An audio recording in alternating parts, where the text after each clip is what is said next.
शुरू है। आज हम सब लोग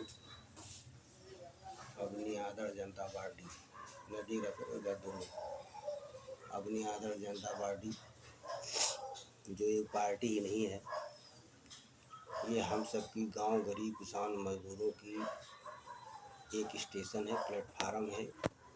क्योंकि आज़ादी के बाद आज तक कोई ऐसी पार्टी नहीं हुई जो गांव की गरीब की किसान की मजदूर की बात सुनती हो और उनको सुन करके अमल करती। हाँ, ये ज़रूर है, कुछ चुनिंदा अपने महान हस्तियों के द्वारा अपने गांव की गरीबों की किसानों की मजदूरों की बात सुनी गई, वो उनके लिए निरंतर प्रयासरत रहे।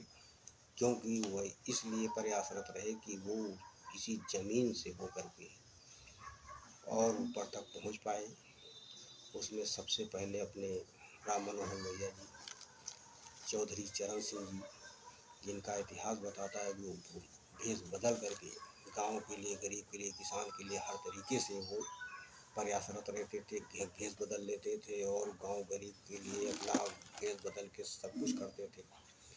और इसी तरीके से अपने एक मुलायम सिंह यादव जी, जो गांव गरीब किसान की आवाज़ को कहीं भी हो अगर सुन जाते थे तो तुरंत उनसे मिलने आते थे, अपनों से बात कर लेते थे। और अपने अटल बिहारी वाजपेयी जी, जिनको कोई ये नहीं कह सकता है कि हमारा पक्ष विपक्ष कुछ नहीं समझते थे, सबका आदर सम्मान करते थे। लेकिन हाँ, ये ज़रूर है, सबसे बड़ी महानता मुलायम सिंह यादव जी में थी। क्योंकि वो अगर किसी का नंबर पा जाते थे तो किसी भी पद पे हों तो उससे हाल चाल खोज खबर जरूर लेते थे और ज़मीनी हाल चाल से वो रूबरू होते थे। यानी ज़मीनी हाल चाल की सच्चाइयों को जानने के लिए उनके पास एक कला थी, जो कि वो कला आज हमारे देश में नहीं बची है।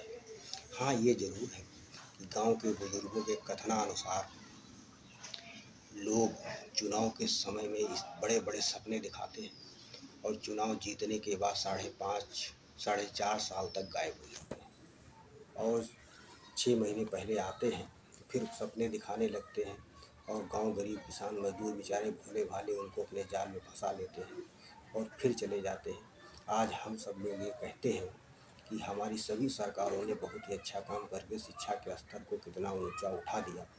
शिक्षा का स्तर तो ऊंचा उठा, बहुत ही सराहनीय काम हुआ। लेकिन सबसे बड़ी बात ये है कि साहब हर तरह के अपराध कहाँ से कहाँ पहुँच गए। इसका मतलब है कि हम लोग कहीं ना कहीं असली शिक्षा से लाखों कोस दूर हैं। असली शिक्षा तब तक नहीं मिल सकती है जब तक हम सबका आचार विचार खान पान शुद्ध नहीं होगा। इसलिए खान पान शुद्ध करना बहुत ज़रूरी है। और अगर खान पान शुद्ध नहीं रहेगा तो शरीर भी स्वस्थ नहीं रहेगा और जो है आचार विचार स्वस्थ नहीं रहेगा। आचार विचार जो ठीक नहीं रहेगा तब ये बताइए कि हम सब लोग आचरण क्या कर सकते हैं। इंसानियत से लाखों कोई भी हो जाता जब तक इंसानियत नहीं रही। क्योंकि आज कोई इंसान के पास बैठना नहीं चाहता है। और पहले के लोग इंसान के पास बैठते थे, उसका छप्पर चढ़ाते थे, उसके खेत में धान लगवाते थे, उसके खेत में गन्ना बुनवाते थे, उसकी पिपरमेंट बुनवाते थे, उसका गेहूँ कटाते थे, उसके बोझा बनाते थे, उसके धान कटवाते थे। आज कोई इंसान की बात सुनने के लिए तैयार नहीं है। ये हम सबकी सबसे बड़ी भूल है, जो खान पान हम लोग दूषित खान पान में फंस गए। आज हमारा जो सिस्टम है वो गांव गरीबों की तरफ ध्यान नहीं दे पाता है। सबसे बड़ी बात है ये, हम लोगों को सपने तो दिखाए जाते हैं चुनाव के दौरान, लेकिन वो सपने दिखा करके फिर लोग चले जाते हैं, फिर गांव गरीब किसान मजदूरों को भूल जाते हैं। ये बहुत बड़ी हम सब की भूल है कि फिर भी हम उनके पीछे पड़े रहते हैं। और एक आदर्श जनता पार्टी एक ऐसी पार्टी है जो गांव गरीब किसान मजदूरों को साथ लेके चलेगी, इनकी आवाज़ को उठाएगी।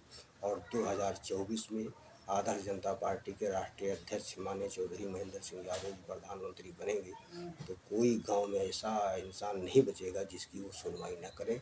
और वो सीधे अपना मोबाइल नंबर सबको देंगे कि जिससे किसी भी प्रकार की कोई सुविधा हो वो उनसे सीधे संपर्क कर सकता है। आज बसें अपने परिवहन निगम की चली जाती हैं और लोग हाथ देते रहते हैं, चाहे आगरा एक्सप्रेस वे पर हो और चाहे कैसरबाग से सीतापुर की तरफ बैठने के लिए हो। अगर कोई बक्सीताल का या इटौंजा का या मोहना का कोई बैठ लेता है तो वो सीधे कहते हैं सिधौली का टिकट बनाएंगे, अन्यथा नहीं बनाएंगे, खाली बसें दौड़ाए रहेंगे। लेकिन गरीबों को बिठाएंगे नहीं तो क्या गरीब उनको पैसा नहीं देते? इससे तो ये होता है कि सरकारों को चाहिए कि अगर कहीं सरकार परिवहन निगम घाटे में जाता है तो उनके ड्राइवर और कंडक्टर से निजी खातों से उसकी भरपाई की जानी चाहिए। हमारे कोरोना काल के पहले 5 रुपये का प्लेटफार्म टिकट हुआ करता था, उसके बाद कोरोना काल में 50 रुपये तक हो गया, अब तो 10 रुपये का है। इससे पहले 7 डिब्बे 8 डिब्बे सुपरफास्ट मेल ट्रेनों में लगते थे, आज 2-3 डिब्बे जनरल हो गए हैं।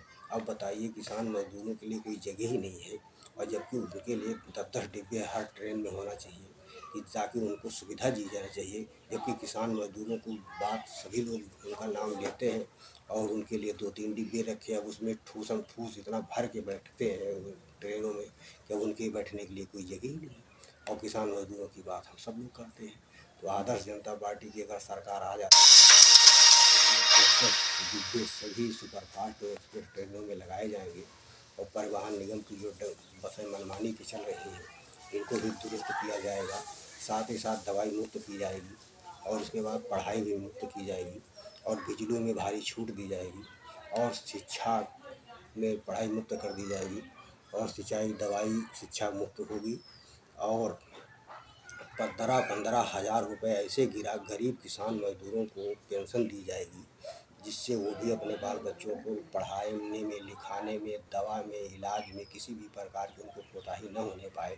जिनके पास 10 बीघे कच्चे 5 बीघे ज़मीन कच्चे से कम होगी और वो किसी नौकरी में नहीं होंगे, और शुद्ध शाकाहारी होना अनिवार्य होगा। बगैर शुद्ध शाकाहारी वालों को कोई पेंशन नहीं दी जाएगी, और शुद्ध शाकाहारी वाले लोगों का हमेशा सम्मान होगा, और ऐसे लोगों को हर तरीके से प्रोत्साहित किया जाएगा। इसके साथ ही साथ गांव गरीब किसान मजदूरों के सुझाव पर हमारी आदर्श जनता पार्टी की सरकार चलेगी, और बगैर उनका जो भी मांग होगी उसको पूरा करेगी। इसके साथ ही साथ जो भी आम जनता के लिए उनके दुख तकलीफ पीड़ा मुसीबत में जो भी आज के जैसे सुरक्षा की बात है, सुरक्षा में भी उसमें चाक चौबंद किया जाएगा, किसी भी प्रकार की कोई कोताही नहीं की जाएगी। आदर्श जनता पार्टी के राष्ट्रीय अध्यक्ष 2024 में माननीय चौधरी महेंद्र सिंह यादव जी प्रधानमंत्री बनते ही पूरी नकेल को अपने हाथ में ले करके और सारा सिस्टम ठीक कर देंगे।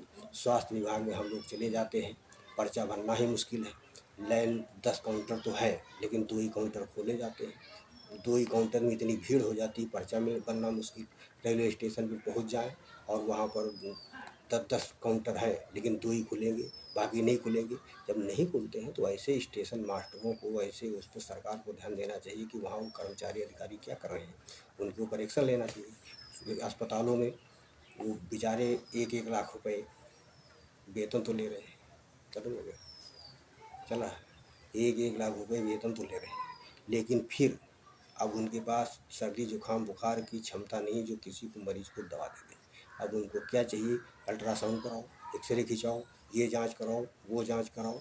अरे भाई पहले के हमारे हकीम और सब नारी पकड़ के बता देते वैद्य हकीम कि आप ये खा के आए हो, और वो जो दे दो 10-5 रुपये ले लेते थे, और 20 आने से 1 रुपये। आज तो 1-1 लाख रुपए लेते, फिर उनको कुछ पता नहीं, सर्दी जुकाम बुखार की दवा नहीं दे पाते, और उसके बाद में तमाम तरीके को वो बता देंगे कि बेचारा गरीब इधर उधर भटकता रहता है। कम से कम उनको ये जानना चाहिए कि जो कुछ तकलीफ है, और एक सबसे बड़ा इलाज चलता है रेफर पर रेफर, रेफर पर रेफर, रेफर पर रेफर, इसका मतलब उनको कुछ नहीं मालूम। अगर ऐसे लोगों को जब नहीं मालूम तो क्या ज़बरदस्ती उनको नौकरी में रखा जाता है? ऐसे कर्मचारियों पर ध्यान देना चाहिए, और सभी कर्मचारियों का आदर्श जनता पार्टी के द्वारा चरित्र प्रमाण पत्र गरीब आम जनता से बनवाया जाएगा। और जब से उन्होंने नौकरी की है और जितने दिन जहाँ जहाँ रहे हैं वहाँ से उनका चरित्र प्रमाण पत्र मंगाया जाएगा, जिससे उन्होंने किस प्रकार से गरीब आम जनता की सेवा की है। अगर उन्होंने कहीं कोई गड़बड़ किया तो उसके आधार पर उनके विरुद्ध कार्रवाई होगी, और कहीं किसी ठगी या लूटपाट घूसखोरी कमीशनखोरी करने की बात की है तो उसके पीड़ित को मुआवजे की रकम उनके निजी खातों से दिलाई जाएगी। इसलिए आदर्श जनता पार्टी हर तरीके से गरीब आम जनता के साथ निरंतर खड़ी रहेगी। हम आप सभी अपने देश और प्रदेश वासियों से अनुरोध करेंगे कि उत्तर प्रदेश में 80 सीटों पर आदर्श जनता पार्टी तो लड़ेगी ही, लेकिन 40 सीटें महिलाओं को दी जाएंगी और इसमें 20 सीटें यादव समाज की महिलाओं को और 20 सीटें यादव समाज के महानुभावों को, बाकी 40 में सबको रहेंगे, क्योंकि आदर्श जनता पार्टी में सबसे ज़्यादा यादव समाज ही निरंतर अपना भागीदारी निभा रहा है और 543 सीटों पर भारत के अंदर आदर्श जनता पार्टी चुनाव लड़ेगी। इसमें किसी भी प्रकार की कोई कोताही नहीं होगी और सरकार बनते ही गांव गरीब किसान मजदूरों को हर तरीके की सुविधा दी जाएगी। बहुत बहुत धन्यवाद। आप सभी महानुभाव आदर्श जनता पार्टी के साथ जुड़ें, इसको कामयाब बनाएं और अपने अपने दुख तकलीफ मुसीबत को इसमें रखें।